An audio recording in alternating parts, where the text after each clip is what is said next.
Praise the Lord, जय मसीह के मेरे प्रिय भाई बहनों, आप सभी को प्रभु यीशु मसीह के नाम से हम बधाई देते हैं और स्वागत करते हैं 2021 के 2021 के पहले एपिसोड सच्चाई का सामना। यही नहीं, कोविड का वैक्सीन मत निकालो। क्यों ऐसा कह रहे हैं आप? मतलब कोविड जो है, अगर एक पैंडेमिक है तो अगर मैं कर्मा थियरी को बिलीव करता हूँ तो सारे लोगों ने पिछले जन्म में कुछ तो किया है, जिसके वजह से ये हुआ है। तो किसी का वैक्सीन नहीं निकलेगा, वो कर्मा को क्यों बदले? किसी कोई भी भुगत रहा है उसको क्यों बदले? भुगत में दो, वो उसकी कर्मा है। मगर ऐसा करेंगे तो कोई साइंटिस्ट नहीं रहेगा, कोई वैक्सीन नहीं रहेगा, कोई दवाई नहीं रहेगा, कोई अस्पताल नहीं रहेगा, कोई डॉक्टर नहीं रहेगा। और पॉलिटिशियंस के बारे में कंप्लेंट भी ना करें कि हमारे ऊपर अत्याचार हो रहा है, ये हो रहा है। तो इसीलिए उसको फेटलिस्टिक कहते हैं कि इसका कैसे आप जवाब दो? एपिसोड में हम एक स्पेशल टॉपिक पर फोकस करना चाहते हैं। मैं चाहता हूं कि आप थोड़ा सा हमको वो टॉपिक पर लेकर जाइए जो आम आदमी नॉर्मल अपने बातचीत में कर लेता है। कुछ भी अगर हो गया, ये तो उसका कर्मा है। अगर किसी के साथ कुछ बुरा भला हो गया, ये तो अपना कर्मा चुका रहा है। तो क्या आज हमारा शो लेट शुरू हुआ, वो भी मेरा कुछ कर्मा था या फिर आपका कुछ कर्मा था? तो हम इस टॉपिक के बारे में हम देखने जा रहे हैं। कर्मा इन रीबर्थ, क्लासिकल इंडियन लिटरेचर इसके बारे में क्या कहती है, धर्मशास्त्र इसके बारे में क्या कहते हैं, स्कॉलर्स इसके बारे में क्या कहते हैं। Over to you professor Akbar, आप पूरा टाइम आपके पास, प्लीज कैरी ऑन। पिछले एपिसोड्स में हमने इन बातों को देखा था कि हिंदुइज्म की शुरुआत, जो वैदिक ट्रेडिशन है, उनकी शुरुआत कैसे हुई है और बाइबल की शुरुआत कैसे हुई है। मैंने आपको एक रफली एक पिक्चर दिया है। मैंने पिछले बार डी.एन. दासगुप्ता को, मैसूर हेरियन को कोट किया और उनके किताबों से मैंने पिक्चर्स भी दिखाया है कि वो लोग क्या कहते हैं। शुरुआत जो है वो नेचर वर्शिप से शुरुआत हुआ है। आगे जाकर वो उनको इंसान के कैरेक्टरिस्टिक्स को दिया गया है। फिर एक डेवलपमेंट जो है वो धीरे धीरे होते हुए आया है। मगर अगर हम बाइबल के परमेश्वर के बारे में जब हम देखते हैं कि हर चीज़ जो है परमेश्वर से शुरुआत होता है। परमेश्वर का हुक्म या परमेश्वर कानून देना, परमेश्वर लोगों को पैदा करना और उनको सही क्या है गलत क्या है ये बातों को बताना और उनका नतीजा को सिखाना, इन सारे बातों को हम देखते हैं। तो इसके बारे में मैंने पिछले बार बात किया और काफ़ी सारे बातों को मैंने बताया। मगर ये एपिसोड में हम वो खास मुद्दे को देखेंगे जिसको हम हिंदुइज्म में कर्मा के थियरी, उसको थियरी कहा जाता है क्योंकि जो कुछ साइंटिफिक मेथोडोलॉजी में ऐसा होता है कि पहले जो है एक अजम्पशन होता है, हाइपोथेसिस होता है। हाइपोथेसिस से और एविडेंस गैदर करने के बाद में, या हाइपोथेसिस से और एक स्टेज है थियरी के बाद में जो है और एक स्टेज होता है लॉ। तो ये सब एक स्टेजेस वाइज होता है। मगर अभी भी कर्मा को थियरी के नाम से ही माना जाता है क्योंकि वो थियरी है और उसकी कोई प्रूफ नहीं दे सकते हैं। तो इसकी वजह से उसको थियरी नाम से ही लोग जानते हैं या बुलाते हैं। तो ये कर्मा थियरी क्या है, कर्मा क्या होता है, इसके बारे में हम जानेंगे। मैं एटलीस्ट 4 स्कॉलर्स को मैं कोट करूंगा और वो क्या समझते हैं कर्मा के बारे में हम लोग देखेंगे। पहला जो है सुरेंद्रनाथ दासगुप्ता, जिन्होंने history of Indian philosophy 5 volume लिखा है। पेज नंबर 71 में वो ये कहते हैं कि all the Indian systems agree in believing that whatever action is done by an individual leaves behind it some sort of potency which has the power to ordain for him joy or sorrow in the future according as it is good or bad। मतलब वो DN. Dasgupta ये कहते हैं कि हर जो काम होता है, कर्म मतलब एक्शन या एक्ट, कुछ कार्य या काम को करना जो होता है उसको कर्म कहते हैं। ये जो हर जो एक्शन होता है वो एक चीज को पीछे छोड़कर चली जाती है, चाहे वो अच्छा हो सकता है चाहे वो बुरा हो सकता है। और दूसरी बात यह है कि डी.एन. दासगुप्ता ये कहते हैं कि by an individual leaves behind it some sort of potency, मतलब एक तरह का शक्ति को वो छोड़ जाता है, which has power to ordain for him joy or sorrow in the future. मतलब वो ये उसका जो कर्म जो होता है, जो काम होता है, वो एक ताकत को या सामर्थ को छोड़ के चले जाता है, और वो सामर्थ इसके आने वाले कल में चाहे वो दुख हो या सुख हो, उसको निर्धारित करता है, डिसाइड करता है। इसके कर्म जो है, इसकी फ्यूचर में खुशी या गम जो भी है, उसको निर्धारित करता है, एज इट इज गुड और बैड। ये history of Indian philosophy volume 1 में पेज नंबर 71 में डी.एन. दासगुप्ता कहते हैं। वैसे ही पॉल डॉसेन जो है, वो the system of the Vedanta, उसमें पेज नंबर 381 और 382 में वो ये कहते हैं कि the idea that life in quality as well as quantity is the accurately mated and altogether fitting expiation of the deeds of previous existence। मतलब पुराने चरित्र में या जिंदगी में उन्होंने जो कुछ भी किया है, उसका पूरा भरपाई जो है अगले जन्म में होता है या आने वाले जन्मों में होता है। सर्वेपल्ली राधाकृष्ण, वो सर्वेपल्ली राधाकृष्ण जो है इंडियन फिलॉसफी पहले वॉल्यूम में वो ये कहते हैं, जितने भी हमारे मॉडरेटर्स हैं, मॉडरेटर्स से रिक्वेस्ट है, कमेंट्स में लोगों का गालियां देना शुरू हो गया है, उनको इग्नोर कीजिए। और मॉडरेटर से रिक्वेस्ट है कि जो जो गालियां दे रहे हैं उनको इमीडिएटली ब्लॉक कर दीजिए। अगर क्रिश्चियन है तो तुरंत ब्लॉक कर दीजिए, डबल ब्लॉक कीजिए। डबल ब्लॉक करके कोई कॉन्सेप्ट होता नहीं, फिर भी बोल रहा हूँ कि इमीडिएटली कर दीजिए।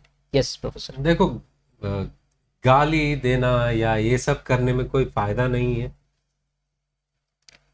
अगर मैंने कुछ गलत बोला, मुझे बताइए। अगर मैंने किसी को गलत कोट किया या कुछ कहा जो आपकी किताबों में नहीं है, वो मुझे बताइए। मैं मानूंगा कि मैंने गलत किया है, अगर मैं गलत कहा तो।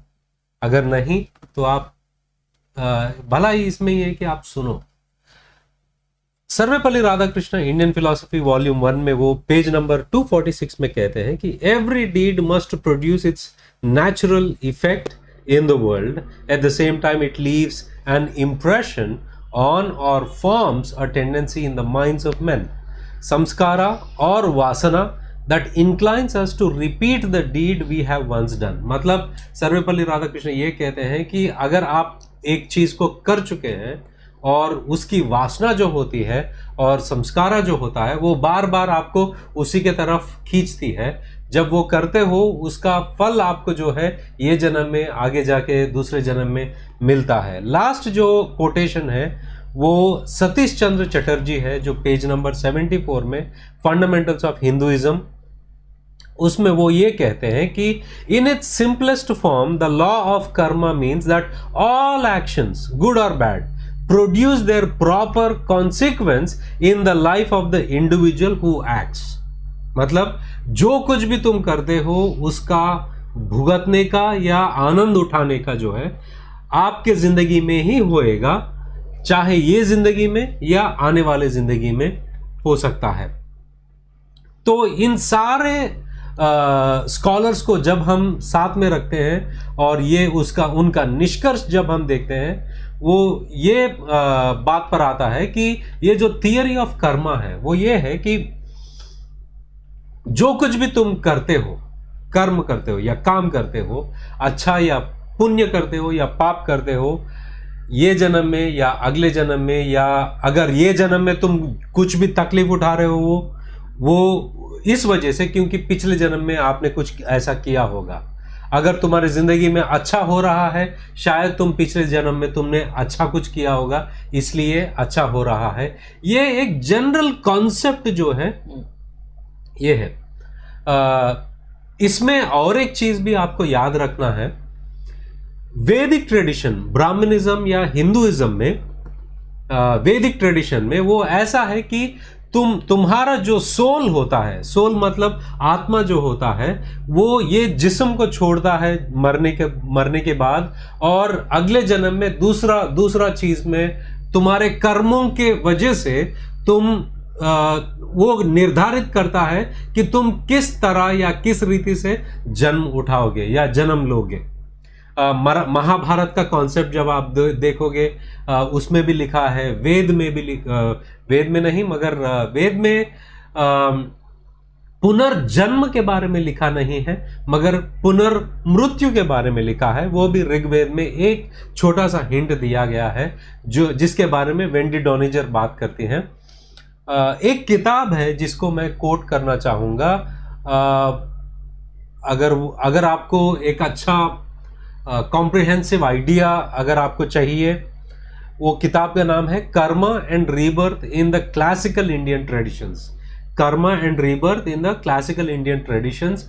ये बुक जो एडिट किया है वो वेंडी डॉनिजर ने एडिट किया है, मगर इसमें बहुत सारे स्कॉलर्स जो है उन्होंने वेंडी डॉनिजर ने एक आर्टिकल लिखा है, कर्मा रीबर्थ वेद और पुराना में क्या लिखा गया है, और concept of human action and rebirth in Mahabharata में क्या लिखा गया है। और लूडो रॉशर जो है कर्मा और रीबर्थ इन धर्मशास्त्रा, खास तौर पर वो धर्मशास्त्रा पे फोकस करते हैं, जैसे कि मनुस्मृति है, उसमें क्या लिखा गया है उसके बारे में एक कॉम्प्रिहेंसिव आइडिया देते हैं। खास तौर पर ये जो लूडो रॉशर जो है वो एक बात कहते हैं कि अगर कोई समझता है कि कर्मा थियरी सिर्फ एक ही थियरी है, वो गलत है, क्योंकि उनके यही किताब में रॉशर वो कहते हैं कि एटलीस्ट उन्होंने 5 सिस्टम ऑफ कर्मा को पाया है। उन्होंने मनुस्मृति में एक चैप्टर में उन्होंने 5 ऐसे सिस्टम्स जो कर्मा के सिस्टम्स हैं उनको पाया है। अगर लोग सोचते हैं कि कर्मा का थियरी जो है वो सिर्फ एक ही है, वो जो जन्म लेता है वो मरता है फिर जिंदा उठता है, अलग रीति से वो जन्म लेता है, अगर ऐसा तुम सोचते हो, एक्चुअली कर्मा का एक थियरी नहीं है।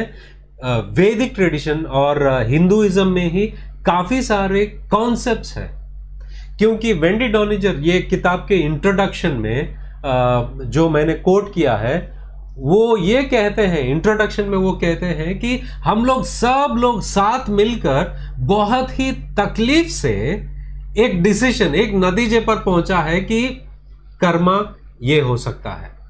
तो बहुत सारे स्कॉलर्स ही आपको ये नहीं बता सकते हैं कि कर्मा का थियरी एक है, ऐसा नहीं बता सकते हैं, क्योंकि आप जो किताब को पढ़ते हो, जो किताब के अनुसार जाते हो, वेद या पुराना या महाभारत या ऋग्वेद या धर्मशास्त्र, आप कौन सा देखते हो, उसमें अलग अलग रीति से दिया गया है, तो आप एक ही निश्चय रूप से नहीं कह सकते हो।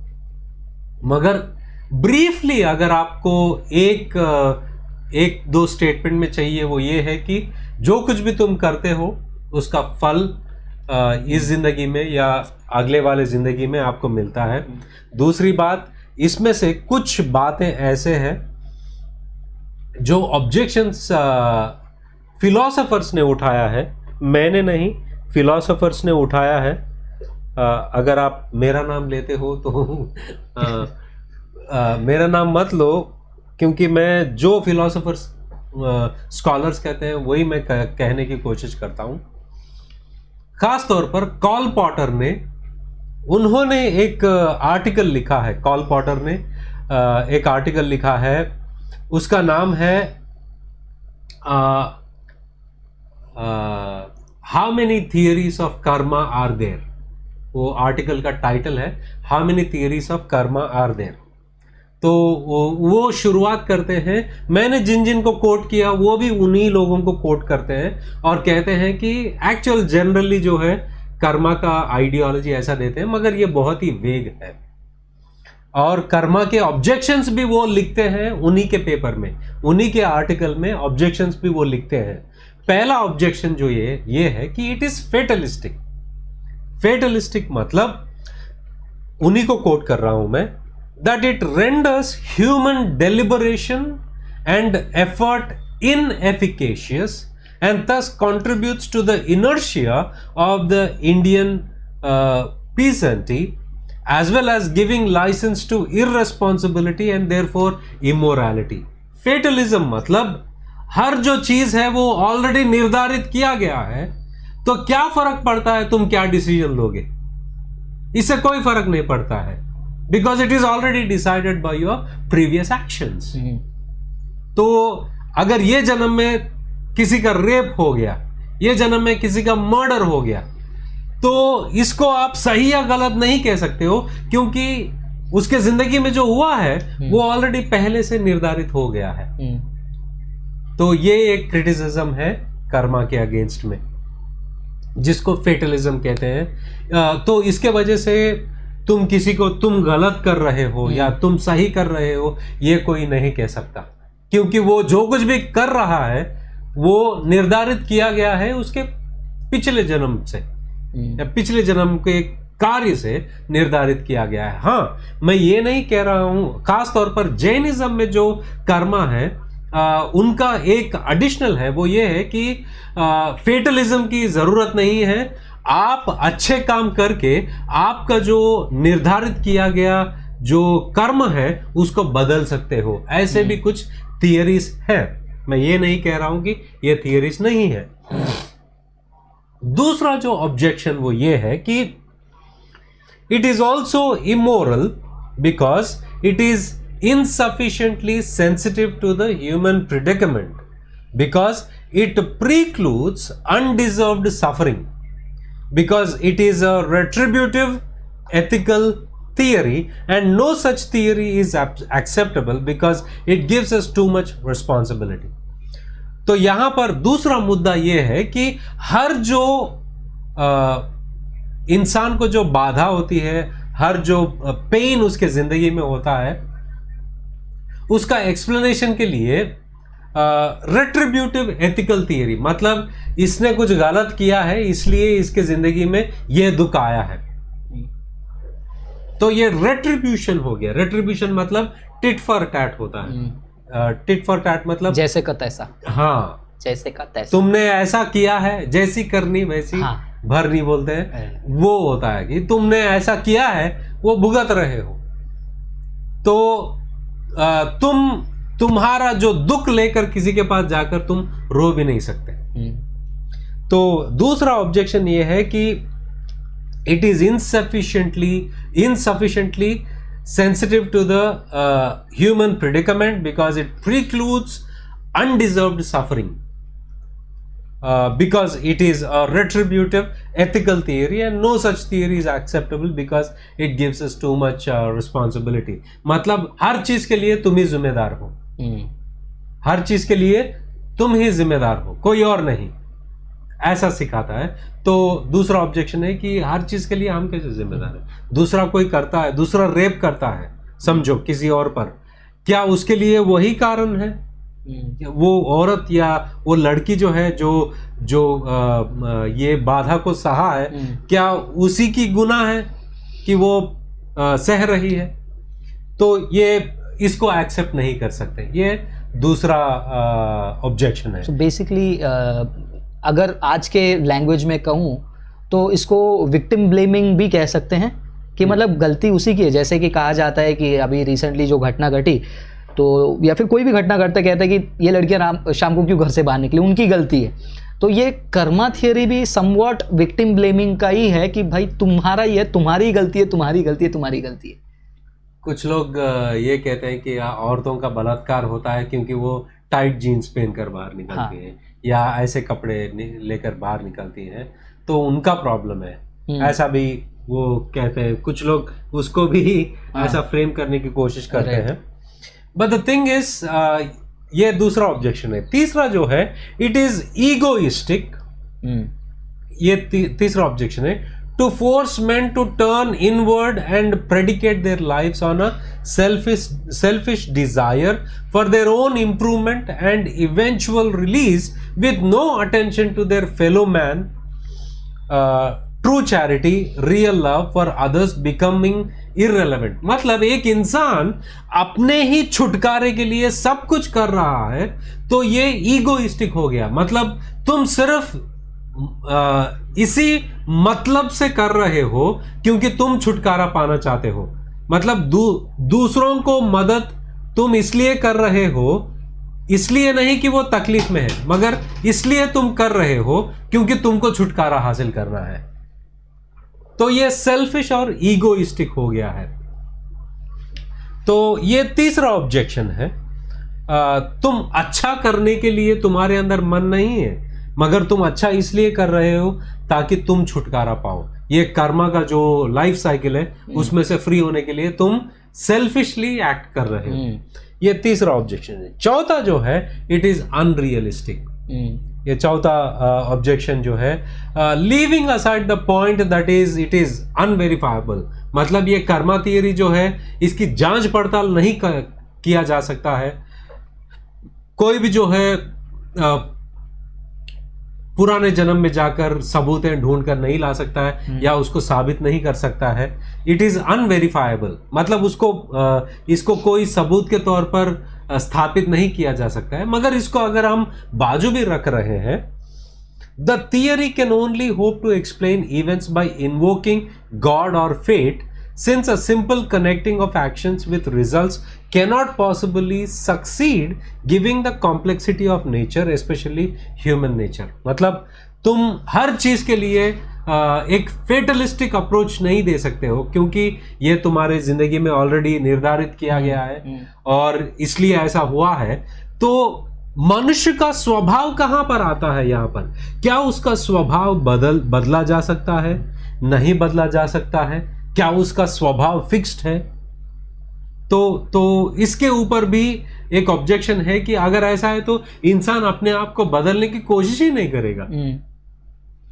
तो ये और ये जो है ये एक ऑब्जेक्शन है। पांचवा लास्ट जो है, it is also charge that the theory is objectionably naturalistic because it is either denies God's existence और रेलेवेंस और else it makes him subservient to human beings. ये पांचवा मुद्दा ये है कि अगर कर्मा जो लॉ है, नियम लोग मानते हैं ऐसा कि एक नियम है, जो कुछ भी तुम कर्म करते हो उसका फल भुगतते हो और ये साइकिल जो है वो होते ही रहेगा, होते ही रहेगा, होते ही रहेगा। तो यहां पर परमेश्वर का भाग क्या है तुम्हारी जिंदगी में? तो कुछ लोग ये ऑब्जेक्शन उठाते हैं कि इसमें परमेश्वर आया कहां? परमेश्वर की तो कोई भाग ही नहीं है, परमेश्वर रेलेवेंट नहीं है क्योंकि ये साइकिल ऐसे ही चलते रहेगा। और परमेश्वर अगर होंगे भी तो उनकी कोई जरूरत नहीं है। ऐसा ये थियरी का होता है। ये सारे ऑब्जेक्शन जो है कार्ल पॉटर खुद अपने पेपर में देते हैं। How many theories are there in karma, sorry, how many theories of karma are there with a question mark. Karl Potter का पेपर है, वो ऑब्जेक्शंस देते हैं।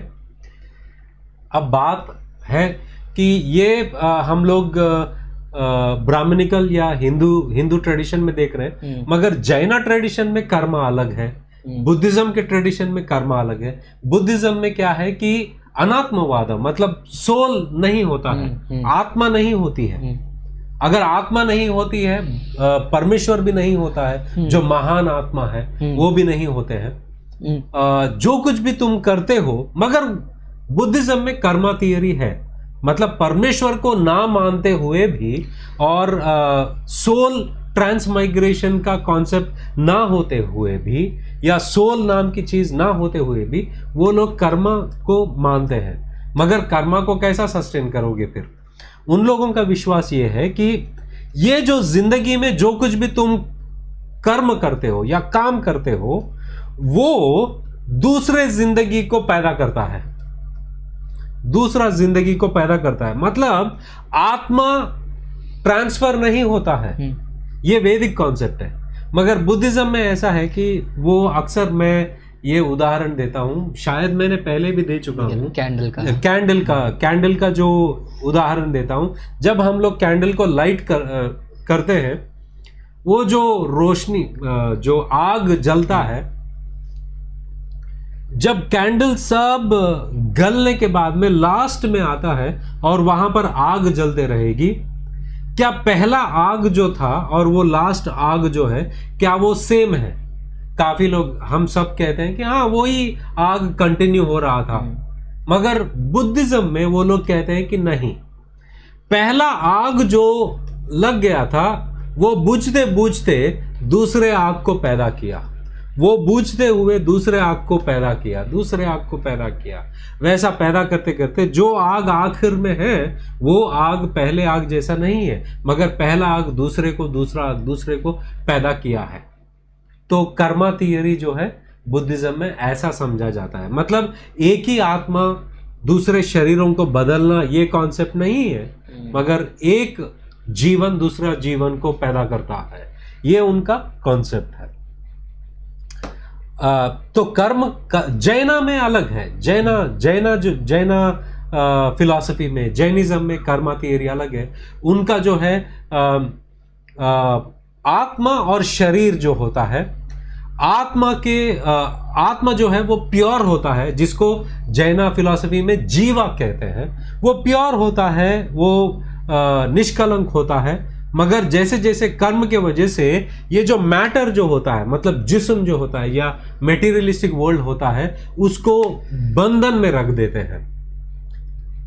तो छुटकारा जब पाते हैं तो ये आत्मा जो है शरीर से निकल जाता है, जीवा बनकर वो ज्योति की तरह जलते रहता है। ये जैना का कॉन्सेप्ट है। तो बहुत सारे कर्मा के थियरीज है। अब बात यह है कि हम लोग आ रहे हैं कि क्रिश्चियनिटी की जब हम बात करते हैं कि क्रिश्चियन कॉन्सेप्ट क्या है। लेकिन एक मिनट मैं आपको रोकना चाहूंगा यहाँ पर। हाँ। अभी आपने बोला कि कर्मा तो कहीं है नहीं, लेकिन बहुत सारे क्रिश्चियंस भी मानते हैं कि कर्मा है, और बाइबल सिखाती है कर्मा को। बाइबल में बहुत सारे कोटेशंस हैं जिसमें ये सिखाया जाता है कि जैसे तुम बोओगे वही काटोगे। तो अगर आप कह रहे हैं कि कर्मा थियरी गलत है, तो देखिए आप सबके सामने मैं प्रोफेसर पीटर अकबर को भी एक्सपोज करने जा रहा हूँ। आप कह रहे हैं कि कर्मा में इतने सारे प्रॉब्लम्स हैं, लेकिन आपके बाइबल में है, तो उसका क्या कहेंगे आप? तो इसका मतलब तो बाइबल भी गलत हो गया। बाइबल क्या कहता है हम लोग देखेंगे। गलतियों की पत्री अगर हम देखेंगे 6 अध्याय 6 वचन 7 और 8 में लिखा गया है कि do not be deceived, God is not mocked, for whatever one sows that will he also reap, for the one who sows to his own flesh will from the flesh reap corruption, but the one who sows to the spirit will from the spirit reap eternal life. मैं Bible में बहुत सारे वचनों को coat कर सकता हूं। जो कोई गलत करता है, गलत चीज वो उसमें से रिटर्न में पाता है। मतलब what do we say, he will reap the bad, वही बुरा चीज को काटेगा, बुरा चीज को ही वो काटेगा। जो बोता है उसी का फसल वो काटेगा। अगर अच्छा करेगा अच्छा फसल वो काटेगा, बुरा करेगा तो बुरा फसल वो काटेगा। लेकिन मगर यहां पर ये है कि अगले जन्म में नहीं होगा ये। अच्छा, अगले जन्म में नहीं होगा, यही जन्म में होगा। तुम्हारा सिर्फ एक ही लाइफ है। बाइबल के मुताबिक तुमको सिर्फ एक ही जिंदगी दिया जाता है। वो एक ही जिंदगी में ही तुम अच्छा या बुरा उसका फसल काटोगे। मगर बाइबल ये भी कहता है कि अच्छा कोई नहीं है। बाइबल ये कहता है कि अच्छा कोई नहीं है, अच्छा इंसान कोई नहीं है। सब ने गुनाह किया और वो दोजख या जहन्नुम के हवाले होने के लिए तैयार है। और बाइबल काफी जगहों पर कहता है कि प्रोवर्ब्स 22:8, जोब 4:8, लूका का सुसमाचार अध्याय 6 38 वर्स, होशिया 8 का 7, भजन संहिता 126:5, और मैं बहुत सारे इर्मिया 17 का 10 और बहुत सारे वचनों को मैं कोट कर सकता हूं, और इन सारे जगहों पर लिखा है कि जो कोई तुम बोओगे वही तुम काटोगे। अगर तुम गुनाह करते, अगर तुम 9 अच्छे काम किए और 1 गुनाह किया तो उसका भी तुम फसल काटोगे। मगर बाइबल ये कहता है, बाइबल का संदेशा यही है, वो ये है कि अच्छा कोई नहीं है, अच्छा इंसान कोई नहीं है, सब गुनहगार है, और तुमको सिर्फ एक ही जिंदगी दी गई है। वही जिंदगी में तुम्हारा पापों का जो फल होता है, वो मृत्यु जो है, वो तुम हासिल करोगे। मृत्यु मतलब अनंत काल का नरक। और इसी से बचाने के लिए यीशु मसीह इस दुनिया में आए हैं। यीशु मसीह इस दुनिया में आए हैं खाली क्रिश्चियन लोगों को बचाने के लिए नहीं, सारे संसार के लिए वो आए हैं। वो अपने ऊपर एक लेबल लेकर आए नहीं, मैं क्रिश्चियन हूं ऐसा लेबल लेकर नहीं आए हैं। वो परमेश्वर है, परमेश्वर इस दुनिया में आए हैं सारे लोगों को बचाने के लिए, उनके गुनाहों से बचाने के लिए इस दुनिया में आए हैं। तो बाइबल के अनुसार, जैसे कि मैंने कहा, तुमको अनेक जन्म नहीं है, एक ही जन्म है। और बाइबल यह भी कहता है कि अच्छा कोई भी नहीं, सब पापी है, सब ने पाप किया और नरक को भुगतने के लिए वो तैयार हो गए। मगर ऐन वक्त पर यीशु मसीह इस दुनिया में आए हैं, हमारे जो कर्म जो है, उसका फल जो है, उनके ऊपर लिया उन्होंने और हमको मुक्ति प्रदान किया है। इसलिए हम उनको ऐसा बुलाते हैं कि हमारा मुक्तिदाता है।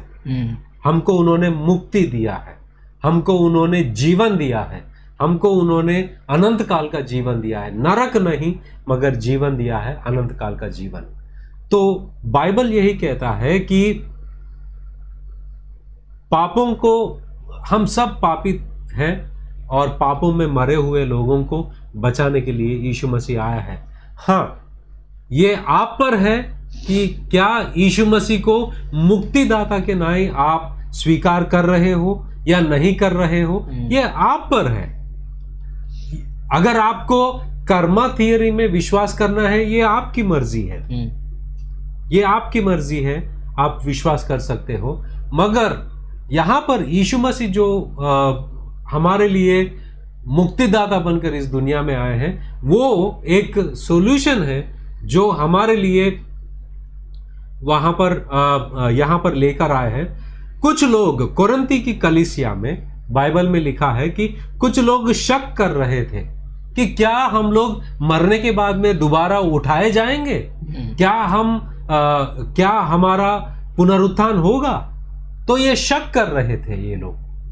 तो इसका क्या सबूत दोगे आप, क्या हम स्वर्ग में जाएंगे, इसका क्या सबूत है। तो पौलुस ये कहते हैं कि देखो, यीशु मसीह इस दुनिया में आए हैं भविष्यवाणी के अनुसार, उनके बारे में 100,000 साल पहले ही भविष्यवाणी किया गया है। उसके मुताबिक यीशु मसीह इस दुनिया में आए हैं और वचनों के आधारित पर, शास्त्रों के अनुसार वो मरे और तीसरा दिन जिंदा उठे। जिंदा उठने के बाद वो अपने चेलों को दिखाई दिए, 500 भाई लोगों को दिखाई दिए और अंतिम में मुझे भी दिखाई दिए हैं। और अगर यीशु मसीह मरे हुए में से जिंदा उठे और अपने आप को जिंदा प्रस्तुत किया है, यह सबूत है कि हमारा भी पुनरुत्थान होगा। मतलब हर विश्वास के लिए एक बुनियाद होना जरूरी है। मतलब किस बुनियादी तौर पर, किस वजह से तुम कोई भी चीज को विश्वास कर रहे हो, उसका कोई तो सबूत होना जरूरी है। तो पौलुस हमें सबूत देते हैं कि अगर यीशु मसीह का पुनरुत्थान ऐतिहासिक तौर पर हुआ है तो हमारा भी पुनरुत्थान होगा, इसमें हमारा विश्वास है। आमीन। तो ये बेसलेस नहीं है, तुम्हारा विश्वास जो है वो अंधविश्वास नहीं है, मगर इसका एक बुनियाद है। तो ये कर्मा थियरी है, उसके प्रॉब्लम्स उसके एसोसिएटेड है। अगर तुमको विश्वास करना है आप विश्वास कर सकते हो, कोई कुछ नहीं कह रहा है। और ये यीशु मसीह जो इस दुनिया में आए हैं, बिब्लिकल कॉन्सेप्ट है वो ऐतिहासिक तौर पर जो आपके सामने रखा गया है, आपको जो मर्जी में आपको चुनना चाहते हैं, ये आपके सामने है। तो इसी से मैं कंक्लूड करना चाहूँगा। यस, सो कुछ मेरे दिमाग में भी आया था, मैं बस आपसे क्लैरिफाई करना चाहता हूँ। मान लीजिए, ये काफ़ी सेमिनार्स में मैं बोलता हूँ ये पॉइंट, कि मान लीजिए अगर रोड पे दो लोगों की लड़ाई हो रही है, एक इंसान को क्या करना चाहिए? वो लड़ाई को छुड़ाना चाहिए या कंटिन्यू होने देना चाहिए? क्योंकि कर्मा थियरी के हिसाब से जो आदमी मार रहा है वो भी अपना कर्मा चुका रहा है, और जो आदमी मार खा रहा है वो भी अपना कर्मा चुका रहा है। तो तीसरा मैं जाकर उनको छुड़ाकर मैं दोनों का, मेरा कर्मा तो ठीक हो रहा है लेकिन मैं दोनों का कर्मा बिगाड़ रहा हूँ। जो बेचारे ने पिछले जिंदगी का जो कर्मा ये जीवन में मार खा के फिनिश करने पर था, मैंने जाकर उसको छुड़ा दिया और उसका प्रोसेस को और डिले कर दिया। तो ये कहीं से भी मेरे को कोहेरेंट लगता नहीं है जब हम लॉजिकल पर्सपेक्टिव से बात करें। एक्चुअली यही नहीं, कोविड का वैक्सीन मत निकालना चाहिए। क्यों ऐसा कह रहे हैं आप? मतलब कोविड जो है, अगर एक पैंडेमिक है, हाँ। तो अगर मैं कर्मा थियरी को बिलीव करता हूँ, तो सारे लोगों ने पिछले जन्म में कुछ तो किया है कि उसके वजह से ये हुआ है। तो किसी का वैक्सीन नहीं निकलेगा, वो कर्मा को क्यों बदले? बिल्कुल, कोई भी भुगत रहा है उसको क्यों बदले? भुगतने दो, वो उसकी कर्मा है। मगर ऐसा करेंगे तो कोई साइंटिस्ट नहीं रहेगा, कोई वैक्सीन नहीं रहेगा, कोई दवाई नहीं रहेगा, कोई अस्पताल नहीं रहेगा, कोई डॉक्टर नहीं रहेगा। और पॉलिटिशियंस के बारे में कंप्लेंट भी ना करें कि हमारे ऊपर अत्याचार हो रहा है, ये हो रहा है, तो झेलो। इसीलिए उसको फेटलिस्टिक कहते हैं कि इसका कैसे आप जवाब दोगे? और इनफैक्ट मुझे एक बात इसमें इंटरेस्टिंग और लगी प्रोफेसर अकबर, अगर जब मैंने थोड़ा सा स्टडी किया था तो मुझे पता चला कि ये जो साइंटिफिक तरीके से भी जो है हम कर्मा को एस्टेब्लिश नहीं कर सकते। फॉर एग्जांपल टाइम जो है वो यूनी डायरेक्शनल है, जो सिर्फ आगे की तरफ जा रहा है, एंड ये पूरा कॉन्सेप्ट साइक्लिक। हाँ, आप जो बोल रहे हैं कि वो जो फॉरवर्ड जा रहा है, हाँ, वक्त, राइट। मगर हिंदुइज्म में कॉन्सेप्ट है कि वो साइक्लिकल है, राइट। मतलब एक डायरेक्शन में नहीं, वो बार बार होते रहता है, ये उनका बिलीफ है। और काफ़ी सारे ऐसे चीज़ें जो है मेरे दिमाग में है शेयर करने के लिए, और ये भी नहीं, अगर इसको हम लोग और थोड़ा सा फिलोसफिकल वे में देखेंगे तो ये इनफाइनाइट रिग्रेस को भी दिखाता है कि अगर मैं ये जन्म में कुछ गलत काम कर रहा हूँ, वो इसीलिए क्योंकि पिछले जन्म में मैंने कुछ गलत काम किया, इसको भुगत रहा हूँ। मतलब मैंने पिछले जीवन में कुछ तो गलत किया जिसकी वजह से ये जीवन में भुगत रहा हूं, तो वो पिछले जीवन में जो मैंने गलत किया वो उसके पिछले जीवन में मैंने कुछ किया है, ये कितना पीछे जाएंगे? हाँ, लॉजिकली इसको इनफाइनाइट रिग्रेस कहते हैं। मतलब, और दूसरी बात भी ये है कि एक्चुअली ये जो कर्मा थियरी है, सोल ट्रांसमाइग्रेशन है, ये हिंदुइज्म में ही नहीं, ग्रीक कॉन्सेप्ट में भी है। फॉर एग्जाम्पल, अगर आप प्लेटो का रिपब्लिक देखते हो, प्लेटो का फाइडो का पुस्तक देखते हो, प्लेटो ने लिखा है कुछ 300-400 साल यीशु मसीह के पहले ही उन्होंने लिखा है। उसमें भी सोल ट्रांसमाइग्रेशन लिखा है, मगर इन सारे सोल ट्रांसमाइग्रेशन में प्रॉब्लम ये है कि तुम्हारा जो पहला स्टेज क्या था और ये कर्मा में तुम कैसे गिरे हो, इसका एक्सप्लेनेशन नहीं है। एंड आई थिंक बाइबल हमको वो क्लैरिटी देता है कि बाइबल बताता है कि शुरुआत में इंसान गुनाह में कैसा गिरा है। Exactly, beautiful.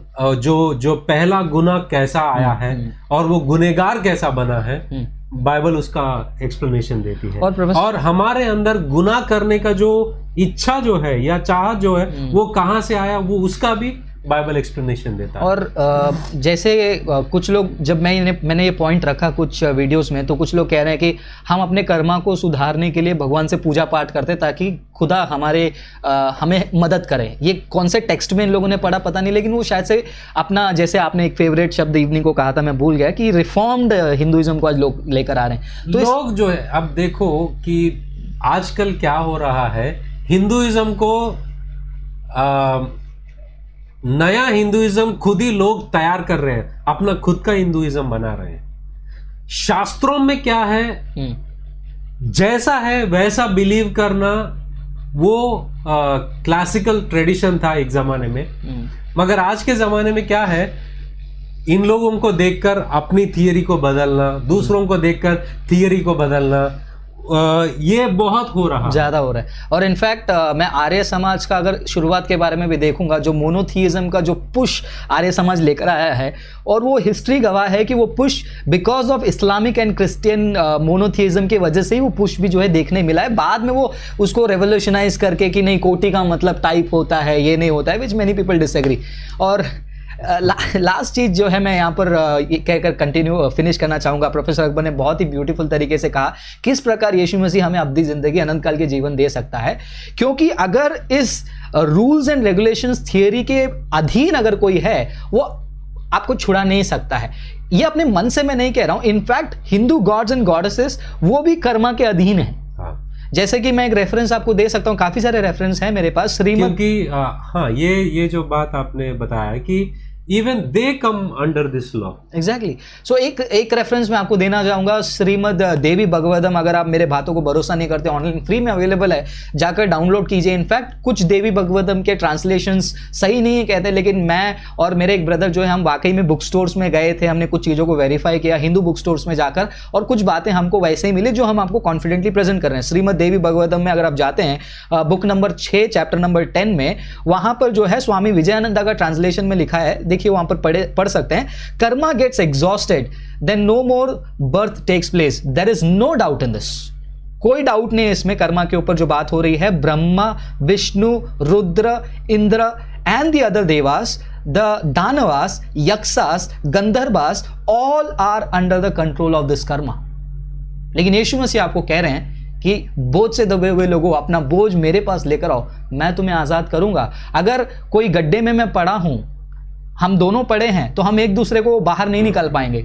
बाहर एक व्यक्ति है तो हमें निकाल सकता है। सो अगर सभी लोग कर्मा के अंदर हैं तो मुझे इस दायरे से बाहर कौन निकालेगा?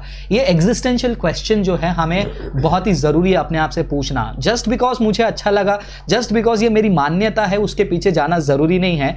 जैसे प्रोफेसर अकबर ने कहा, भारत देश और फंडामेंटल राइट इंसान का यह है कि जिसको जो बिलीव करना बिलीव कर ले। कल के दिन अगर मैं बिलीव करूं कि मैं मोटरसाइकिल हूं तो मैं बिलीव कर सकता हूं, लोग मुझे पागल कहेंगे, लेकिन मेरा बिलीव आजादी है, तुम जो चाहे बिलीव कर सकते हो। मैं बाहर जाकर बोल सकता हूं कि देखो भैया मैं मोटरसाइकिल हूं, कैसा लग रहा हूं, लेकिन वो लॉजिकल है, फिलोसॉफिकल है, साइंटिफिक है, या जैसे प्रोफेसर अकबर ने इतने सारे एस्पेक्ट्स बताए थे, वो सब चीजों को ध्यान पे रखकर हमको एनालाइज करना बहुत जरूरी है। सो ब्रेक में जाने से पहले प्रोफेसर अकबर आप कुछ चीजों को कहकर कंक्लूड करना चाहते हैं, ताकि हम सीधा जो है ब्रेक के बाद क्यूए नहीं करने जा रहे हैं। तो मैं पूरे शो में ये बताया कि कर्मा क्या होता है। Hindu according to Hindu tradition karma ये होता है कि जो कुछ भी तुम करते हो उसका फल इस जन्म में, अगले जन्मों में तुम भुगतते रहोगे, या उसका फल तुम काटते रहोगे। मगर क्रिश्चियन कॉन्सेप्ट में ऐसा नहीं है। जिंदगी एक ही है, और एक ही जिंदगी में तुम जो कुछ भी करते हो उसका फल तुमको मिलेगा, और चाहे वो जन्नत या जहन्नुम, नरक या अब्दी जिंदगी या अनंत काल का जीवन। बाइबल ये कहता है कि हम सब गुनहगार हैं, और हम गुनहगारों को बचाने के लिए यीशु मसीह इस दुनिया में आया है। हमारे गुनाहों की खातिर वो सलीब पर मरे। उन्होंने हमारा जो कर्मों का फल को उन्होंने भुगता, ताकि हमको भुगतना ना पड़े, और हमको उन्होंने उद्धार दिया, छुटकारा दिया, हमको मुक्ति दिया। एग्जैक्टली। तो ये यीशु मसीह ने किया है। तो ये इन बातों से मैं कंक्लूड करना चाहता हूँ। Thank you so much professor.